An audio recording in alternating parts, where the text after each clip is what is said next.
नमस्कार दोस्तों, मेरा नाम है निखिल सिंह और आपका बहुत बहुत स्वागत है हमारे इस बहुत ही खूबसूरत चैनल स्टडी मोटिवेशन पे। तो आज हम लोग पढ़ेंगे क्लास 11th पाठ्य पुस्तक आरोह के काव्य खंड का पाठ 2 मीरा के पद। तो मीरा के पद पढ़ने से पहले हम लोग मीरा बाई के बारे में कुछ जान लेते हैं। इनका जन्म सन 1498 ईस्वी में कुड़की गांव, मारवाड़ रियासत के राजस्थान, ये राजस्थान में इनका जन्म हुआ था, कुड़की नामक गांव में। और इनकी प्रमुख रचनाएं हैं मीरा पदावली, नारसीजी, रो मोहेरो। और इनकी मृत्यु सन 1546 में हुई है। ठीक। और इनके जो गुरु थे, ऐसा माना जाता है कि इनके गुरु कवि रैदास जी थे। ठीक। और एक बार बचपन में इनकी माता जी ने इनसे कहा था कि तुम्हारे पति श्री गिरधर हैं। तब से इन्होंने भगवान श्री कृष्ण को ही अपना पति माना है, यानी कि बचपन से ही इनके हृदय में कृष्ण भक्त की भावना थी। तो चलिए अब हम लोग अपना पाठ यानी कि मीरा के पद स्टार्ट करते हैं। मीरा के पद यानी कि पद 1। इसका प्रसंग कुछ इस प्रकार है कि इस पद में मीराबाई ने अपने आराध्य भगवान श्री कृष्ण के प्रति अपने अनन्य प्रेम, आस्था व निष्ठा के भाव को व्यक्त किया है और व्यर्थ के कामों में व्यस्त लोगों के प्रति अपना दुख भी जताया है। ठीक है। और इसमें एकनिष्ठ प्रेम, भगवान श्री कृष्ण के प्रति मीराबाई ने अपने एकनिष्ठ प्रेम को भी दिखाया, यानी कि इसमें इस पद में मीरा के एकनिष्ठ प्रेम को देखने को मिलता है। ठीक है। तो चलिए इसकी व्याख्या हम लोग शुरू करते हैं। मेरे तो गिरधर गोपाल दूसरो ना कोई। मेरे तो गिरधर यानी कि गिरधर यानी कि गिर को उठाने वाले, गिर यानी कि पर्वत को उठाने वाले गिरधर, गोपाल यानी कि गायों को पालने वाले। ठीक। मेरे तो गिरधर गोपाल दूसरों ना कोई। मेरे तो सिर्फ गिरधर यानी कि गिर को उठाने वाले हैं, गोपाल यानी कि गोपाल हैं यानी कि गायों को पालने वाले हैं, दूसरों ना कोई। मेरे तो सिर्फ गिरधर हैं, गोपाल हैं, दूसरा भी और कोई दूसरा और कोई भी नहीं है। मेरे जो सब कुछ मेरे लिए भगवान श्री कृष्ण यानी कि गिरधर गोपाल ही हैं। मीराबाई ऐसा कहती हैं। यहाँ पे भगवान श्री कृष्ण के भिन्न भिन्न नामों का प्रयोग किया गया है ताकि भाषा में रोचकता व भाषा को और ज्यादा आकर्षित बनाया जा सके। ठीक है। तो यहाँ पे मीराबाई जी कहती हैं कि भगवान श्री कृष्ण ही मेरे सब कुछ हैं। जाके सिर मोर मुकुट मेरो पति सोई।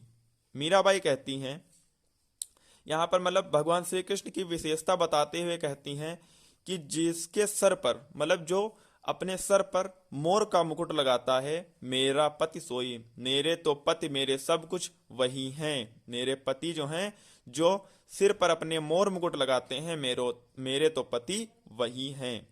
फिर कहते हैं छाड़ दई कुल की कानी कहा करी है कोई। छाड़ यानी कि छोड़ दिया है, कुल यानी कि अपने खानदान की, कान का होता है मर्यादा, कहा करी है कोई। चाहे संसार यानी कि चाहे कोई कुछ भी कहे, उन्हें अब कोई भी फर्क नहीं पड़ता है। वे कहती हैं कि छाड़ दई कुल की कानी, हमने अपने खानदान की मर्यादा को छोड़ दिया है। अब मुझे चाहे जो कोई चाहे कुछ भी कहे, मुझे कोई भी फर्क नहीं पड़ता है। संतन ढिग बैठ बैठ लोक लाज खोई।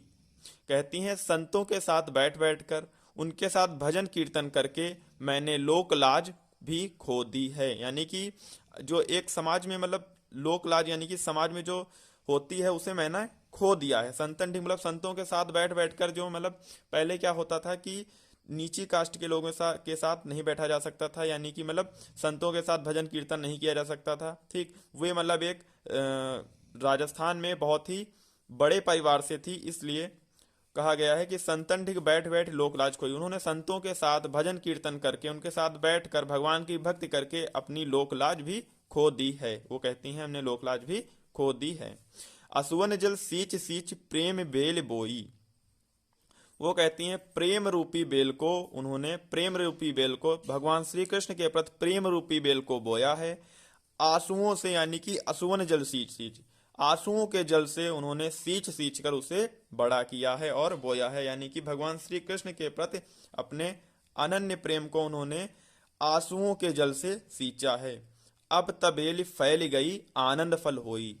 और वो कहती हैं अब जो है वह बेल यानी कि भगवान श्री कृष्ण रूपी प्रेम जो है अब वह फैल गया है, आनंद फल होई, अब आनंद की घड़ी आ गई है, यानी कि अब उन्हें ईश्वर की भक्ति यानी कि भगवान श्री कृष्ण की भक्ति करने में आनंद आने लगा है। अब उसमें उन्हें दुख जो है वो नहीं दिखाई देते, सिर्फ उन्हें आनंद की अनुभूति होती है, यानी कि उन्हें खुशी मिलती है भक्ति करके, ईश्वर की भक्ति करके उन्हें खुशी मिलती है। फिर वो कहती हैं दूध की मथनिया बड़े प्रेम से विलोई, यानी कि दूध की मथनिया, मथनिया यानी कि जब दूध को मथा जाता है उससे उसे बोलते हैं, जिससे दूध को मथा जाता है उसे बोलते हैं मथनिया। दूध की मथनिया बड़े प्रेम से विलोई, वो कहती हैं कि मैंने दूध की मथनिया को बड़े ही प्रेम से विलोया है। और यानी कि यहाँ पे जो विलोई, दधि मथ घृत काढ़ लियो डारी दही छोई। दधि का मतलब होता है दही, मथ का मतलब मथ लिया है, घृत का मतलब घी, काढ़ी मतलब छोड़ दिया है, काढ़ी मतलब निकाल लिया है, डारी दही छोई, और जो छोई यानी कि छाछ बचती है उसे उन्होंने छोड़ दिया। यानी कहती हैं दधि मत घृत काढ़ लियो डारी दही छोई। दही में से, वो दही किसका, यहाँ पे जो दही है, दही में से उन्होंने घी को निकाल लिया है, अर्थात यहाँ पे वो कहती हैं कि दही में से उन्होंने घी को निकाल लिया है, और छाछ यानी कि जो उसमें बचा हुआ यानी कि छाछ जो बची है उसे उन्होंने छोड़ दिया, यानी कि मट्ठा को छोड़ दिया है। वो कहती है, इसका उदाहरण यह है, मतलब यहाँ पे जो घृत यानी कि घी जो है वो भगवान श्री कृष्ण के प्रेम का प्रतीक है। मतलब उनके कहने का मतलब है उन्होंने जो संसार से उन्होंने ईश्वर भक्ति यानी कि भगवान श्री कृष्ण के प्रेम, जो उनका प्रेम है उसको उन्होंने निकाल लिया, उन्होंने प्रेम को पा लिया है, और संसार के मोह माया के, जो सांसारिक मोह माया है उसे छोड़ दिया। यानी कि जो जैसे मट्ठा छोड़ दिया जाता है, छाछ छोड़ दी जाती है, उसी प्रकार उन्होंने घी को निकाल लिया है और मट्ठा को छोड़ दिया है। उसी प्रकार यहाँ पे उन्होंने ईश्वर की भक्ति यानी कि भगवान श्री कृष्ण के प्रेम को पा लिया है, और सांसारिक मोह माया को उन्होंने छोड़ दिया है। और इसका अर्थ यह भी है कि जो ईश्वर भक्ति करने पे उन्हें जो कठिनाइयां आती हैं वो अब उन्हें परेशान नहीं करती, यानी कि उन्होंने भुला दिया है या उन्होंने उसको छोड़ दिया है, जो ईश्वर भक्ति करने में कठिनाइयां आती हैं। कहती हैं भगत देखी राजी हुई जगत देखी रोई। भक्तों को देखकर, जो ईश्वर की भक्ति करते हैं उनको देखकर वो खुश होती हैं, जगत देखी रोई, और संसार में सांसारिक मोह माया के जाल में फंसकर यानी कि फंसे हुए लोगों को देखकर, जो व्यर्थ के कामों में व्यस्त हैं और ईश्वर की भक्ति नहीं करते हैं, उनको देखकर वे रोती हैं, यानी कि उन्हें दुख होता है। और वे कहती हैं कि मैं ईश्वर की यानी कि भगवान श्री कृष्ण के भक्ति करके खुश होती हूँ, और जगत जो है मेरा मजाक बनाता है, यानी कि मेरे हंसी उड़ाता है, मेरे प्रेम को, भगवान श्री कृष्ण के प्रति जो मेरा प्रेम है उसे समझता ही नहीं है। इसलिए कहती हैं दास मीरा लाल गिरधर तारो अब मोही। हे गिरधर, हे भगवान श्री कृष्ण, मैं आपकी दासी हूं, अब ये संसार जो है मेरे प्रेम को समझता ही नहीं है, अब मुझे यहां से तार दो, यानी कि मुझे अब मुक्ति प्रदान करो। इस पद में देखिए, यहाँ पे जो देख लेते हैं, यहाँ पे जो बैठ बैठ जो है यहाँ पे पुनरुक्ति प्रकाश अलंकार आया है। कुल की कानी जो यहाँ पे है, यहाँ पे अनुप्रास अलंकार होगा, कुन की कानी, और यहाँ पे मोर मुकुट में भी अनुप्रास अलंकार होगा। और यहाँ पे जो सींच सींच है, बैठ बैठ है, यहाँ पे पुनरुक्ति प्रकाश अलंकार होगा। और यहाँ पे देखिए जो आप अभी हमने असुवन जल सींच सींच प्रेम बेल बोई, प्रेम रूपी बेल को बोया, यानी कि यहाँ पे रूपक अलंकार, यहाँ पे रूपक अलंकार होगा। और यहाँ पे देखिए दधि मत घृत काढ़ लियो, यहाँ पे आपका अन्योक्त अलंकार होगा। दूध की मथनिया, जो यहाँ पे दूध की मथनिया है, और दही छोई, छोई यहाँ पे जो ये वाला है, यहाँ पे अन्योक्त अलंकार, यानी कि यहाँ पे एक जो शब्द है उससे दो वर्ड, यानी कि मतलब दो अर्थ। यहाँ पे अन्योक्त अलंकार वहां पे होता है जहाँ पे दो अर्थ निकलते हैं, जैसे यहाँ पे छोई यानी कि छाछ एक मट्ठा से अर्थ है, और एक अर्थ है यहाँ पे इस पूरी पंक्ति में दो अर्थ निकल रहे हैं। एक अर्थ है जो सांसारिक मोह माया है उसे उन्होंने छोड़ दिया है, तो यहाँ पे अन्योक्त अलंकार होगा। तो चलिए अब हम लोग दूसरा पद देखते हैं और उसे भी पढ़ते हैं। तो चलिए हम लोग मीराबाई के दूसरे पद को डिस्कस करते हैं। इसमें प्रसंग होगा प्रेम रस में डूबी हुई मीरा सभी रीति रिवाज और बंधनों से मुक्त होने और गिरधर के स्नेह के कारण अमर होने की बात कह रही हैं। और इस पद में श्री कृष्ण के प्रति मीरा की अटूट भक्ति देखने को मिलती है। वे कहती हैं, व्याख्या देखते हैं इसकी, पग घुंघरू बांध मीरा नाची। मीराबाई जी कहती हैं पग यानी कि पाँव में, घुंघरू यानी कि घुंघरू होते हैं बांध कर, मतलब जो जैसे पायल टाइप में होते हैं। बांध मीरा नाची, अपने पावों में घुंघरू बांधकर मीराबाई नाचती हैं, यानी कि भगवान श्री कृष्ण के प्रति वो घुंघरू बांधकर, अपने पावों में घुंघरू बांधकर नृत्य करती हैं, यानी कि भगवान श्री कृष्ण को रिझाती हैं। वे कहती हैं मैं अपने पावों में घुंघरू बांधकर भगवान श्री कृष्ण को रिझाने के लिए उनके सामने नृत्य करती हूँ। मैं तो मेरे नारायण सु आपहि हो गई साची। वे कहती हैं मैं अपने नारायण सो, यानी कि मैं तो मेरे नारायण सु आपहि हो गई साची। मैं तो अपने नारायण से, मतलब मैं अपने नारायण यानी कि भगवान श्री कृष्ण की होकर और भी सच्ची, यानी कि और भी पवित्र हो गई हूँ। वो कहती हैं मैं अपने नारायण की होकर और भी पवित्र, यानी कि और भी सच्ची हो गई हूँ। लोग कहें मेरा भाई बांवरी, न्यात कहें कुल नासी। यानी कि लोग कहते हैं कि मीराबाई बांवरी, यानी कि मीराबाई पागल हो गई। लोग, जो संसार के लोग हैं, वो कहते हैं कि मीराबाई पागल हो गई है। न्यात कहें कुल नासी। न्यात कहें कुल नासी का अर्थ है कि मेरे जो परिवार के लोग हैं वो मुझे कहते हैं कि ये कुल की नासी, यानी कि कुल का नाश करने वाली है। ठीक है। फिर विष का प्याला राणा भेजिया, पीवत मीरा हासी। विष का प्याला, यानी कि राणा का मतलब है, यानी कि वहां या तो उनके देवर से मतलब है या तो उनके जेठ से। वे कहती हैं विष का प्याला राणा भेजिया, पीवत मीरा हासी। राणा जो है मतलब उनके जेठ हो सकते हैं या फिर उनके देवर हैं।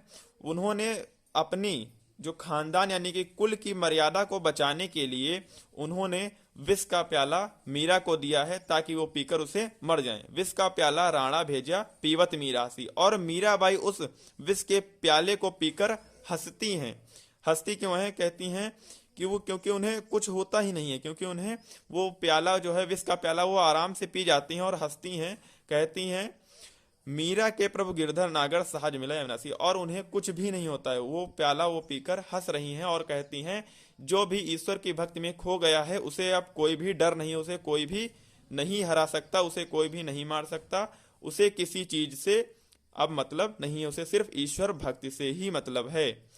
मीरा के प्रभु गिरधर नागर सहज मिलय अविनाशी। वो कहती हैं मीरा के, यानी कि मीरा के जो प्रभु हैं, मीरा के प्रभु गिरधर नागर यानी कि जो भगवान श्री कृष्ण हैं, वो मीराबाई कहती है मैं तो तुम्हारी शरण में आ गई हूँ। आशा यह, मतलब इसका अर्थ यह है कि श्री कृष्ण की शरण में हूँ और मैंने अपना सर्वस्व उनके चरणों में अर्पित कर दिया है। यानी कि जो भगवान है, यहाँ पे अविनाशी का मतलब है जिसका नाश ना हो कभी, मतलब जिसका कभी नाश ना हो, यानी कि सहज मिला अविनाशी, जिसका नाश ना हो, कि ईश्वर से लिया गया है। जो भगवान श्री कृष्ण है वो तो बहुत ही सहज रूप से ही मिल जाते हैं। ठीक है, तो अब चलिए हम लोग इसके क्वेश्चन आंसर डिस्कस कर लेते हैं। तो चलिए हम लोग इसमें इसके क्वेश्चन आंसर डिस्कस कर लेते हैं। इसमें दिया गया है मीरा कृष्ण की उपासना किस रूप में करती हैं और वह रूप कैसा है। तो मीराबाई जी जो है भगवान श्री कृष्ण की उपासना अपने पति के रूप में करती हैं। वो बताती हैं कि वो गोवर्धन पर्वत को उठाने वाले हैं और गोवर्धन पर्वत को उठाने वाले हैं और अपने सिर पर मतलब मोर का मुकुट लगाते हैं। अर्थात मतलब उनके कहने का अर्थ यह है कि भगवान श्री कृष्ण जो हैं बहुत ही शक्तिशाली हैं और बहुत ही सुंदर हैं। दूसरा क्वेश्चन है यहाँ पर भाव व शिल्प सौंदर्य स्पष्ट कीजिए। यहाँ पे दो पंक्तियां दी हैं, उनका भाव सौंदर्य व शिल्प सौंदर्य स्पष्ट करना है। तो यहाँ पे लिखा है असुवन जल सींच सींच प्रेम बेल बोई, अब तबेल फैल गई आनंद फल होई। तो इस पंक्ति का भाव सौंदर्य है कि कृष्ण के प्रति मीरा का प्रेम एक बेल के समान है और जिसे उन्होंने अपने आंसुओं से सींचा है। जिस प्रकार बेल फैलकर फल देने लगती है, उसी प्रकार मीरा की भक्ति जो है वो प्रगाढ़ हो गई है और वह आनंददायक भी हो गई है। ठीक है, तो अब इसका शिल्प सौंदर्य देख लेते हैं। शिल्प सौंदर्य यह है कि यहाँ सांग रूपक अलंकार है। इसके अंतर्गत उपमान का उपमेय पर अंगों सहित आरोप किया होता है, यानी कि किया गया है। और मीरा ने युगों युगों से चली आ रही रूढ़ि को तोड़ दिया है और राजस्थानी मिश्रित ब्रज भाषा का प्रयोग हुआ है। ब्रज भाषा की मधुरता देखते ही बनती है। और अब देखते हैं दूसरी पंक्ति। दूध की मथनिया बड़े प्रेम से विलोई, दधिमत घृत काढ़ लियो डारि दई छोई। इसका भाव सौंदर्य कुछ इस प्रकार है कि यहाँ कृष्ण की भक्ति रूपी दूध को मथने अर्थात अपनाने के बाद उनके प्रेम रूपी घी को प्राप्त करने की बात कही गई है, मीराबाई मतलब कहती हैं। और इसका शिल्प सौंदर्य है कि सांकेतिक भाषा का प्रयोग किया गया है, दूध की मथनिया से व्यंजना है, और जिस प्रकार दूध को मथकर घी निकाला जाता है उसी प्रकार कृष्ण की भक्ति से उनका प्रेम प्राप्त करने की बात कही गई है। ठीक है, तो अब देखते हैं थर्ड क्वेश्चन। तीसरा क्वेश्चन ये कहता है कि लोग मीरा को बांवरी क्यों कहते हैं। तो देखते हैं, लोग मीरा को बावरी इसलिए कहते हैं क्योंकि वह अपने पैरों में घुंघरू बांधकर साधुओं के बीच नाचती हैं, जबकि एक राजकुमारी का इस प्रकार नाचना प्रचलित परंपराओं और मर्यादाओं के विरुद्ध समझा जाता है। ठीक, फिर फोर्थ क्वेश्चन है, विष का प्याला राणा भेजिया पीवत मीरा हासी, इसमें क्या व्यंग्य छिपा है। इसमें देखते हैं व्यंग्य क्या है। तो देखते हैं, मीरा ने कृष्ण के प्रति अपने अनन्य प्रेम को व्यक्त करने के लिए विष को भी अमृत समझकर पी लिया है, यही इसमें व्यंग्य है। मीरा जगत को देखकर रोती क्यों हैं। तो मीरा जगत को देखकर इसलिए रोती हैं क्योंकि वे देखती हैं कि लोग सांसारिक मोह माया के जाल में फंसकर व्यर्थ के कामों में व्यस्त हैं और ईश्वर की भक्ति नहीं कर रहे हैं, इसलिए वे उन्हें देखकर रोती हैं, अर्थात दुख करती हैं। और इसलिए भी दुख करती हैं कि मीराबाई के प्रेम को लोग, संसार के लोग मीराबाई के प्रेम को नहीं समझते हैं। जो वो भगवान श्री कृष्ण से प्रेम करती हैं उस प्रेम को लोग नहीं समझते हैं, इसलिए भी मीरा दुखी हो रही हैं, यानी कि रोती हैं। ठीक है।